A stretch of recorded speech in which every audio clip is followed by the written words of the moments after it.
Mga bro, panibagong milestone na naman sa PCG modernization.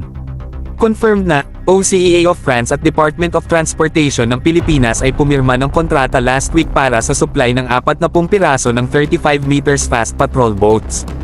At hindi lang yan, kasama rin sa package ang integrated logistics support at maintenance services. Solid na solid, mga bro.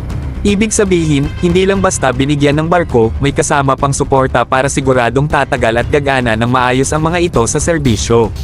Part ito ng intergovernmental agreement na pinirmahan ng France at Pilipinas noong 2023. Ika nga, hindi lang ito simpleng business deal, government-to-government cooperation ito. Kaya legit at long-term ang commitment.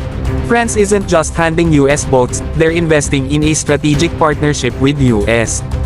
At sa panahon ngayon na sobrang sensitive ang maritime security, napakahalaga ng ganyang klase ng alliance.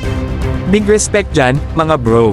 Itong mga fast patrol boats ay para sa Philippine Coast Guard, isang branch na palakas ng palakas kada taon. Hindi na bago ang ugnayan ng OCEA at PCG.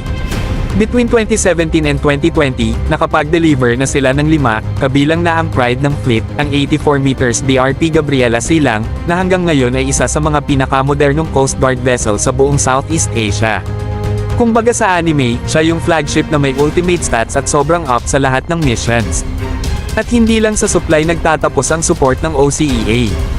As early as 2019, binuksan nila ang OCEA Philippines sa Maynila para mismo mag-handle ng maintenance ng fleet. Sa ngayon, may 20th Pinoy na nagtatrabaho doon, actual jobs on the ground, mga bro.